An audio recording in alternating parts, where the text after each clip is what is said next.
Iraq crisis, Islamists force 500,000 to flee Mosul. As many as 500,000 people have been forced to flee the Iraqi city of Mosul after Islamist militants effectively took control of it, the International Organization for Migration says. Troops were among those fleeing as hundreds of jihadists from the ISIS group overran the city and much of the surrounding province of Nineveh. ISIS has now reportedly taken Baiji, home to Iraq's largest oil refinery. PM Nouri Maliki has asked Parliament to declare a state of emergency. The U.S. said the development showed ISIS was a threat to the entire region.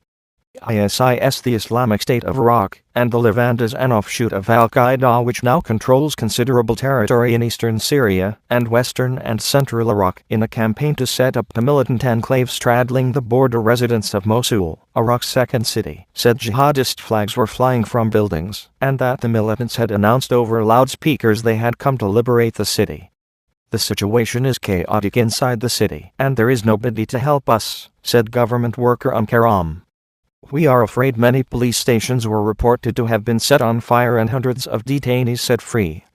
The army forces threw away their weapons, changed their clothes, abandoned their vehicles, and left the city." Mahmoud Nouri, a resident fleeing Mosul, told U.S. State Department spokeswoman Jen Psaki said the situation in Mosul was extremely serious, and that the U.S. supported a strong, coordinated response to push back against this aggression. A spokesman for Foreign Secretary General Ban Ki-moon said he was gravely concerned at the situation. "But our correspondent says everything that has happened in Syria indicates that the West would not want to get involved in another Middle East quagmire. The tens of thousands of fleeing refugees are heading to 3 towns in the nearby region of Kurdistan, where authorities have set up temporary camps for them." Kurdistan Prime Minister Necharvan Barzani issued a statement appealing to the UN Refugee Agency for help.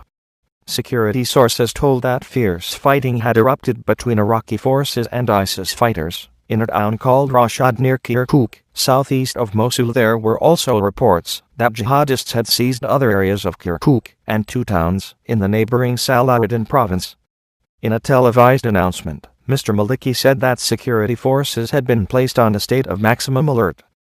He also said he had asked Parliament to declare a state of emergency, which would broaden arrest powers and allow curfews to be imposed and a general mobilization of civilians. Parts of Ramadi, the capital of Ampara province, and much of the nearby city of Falayah have been under the control of ISIS and its allies since late December.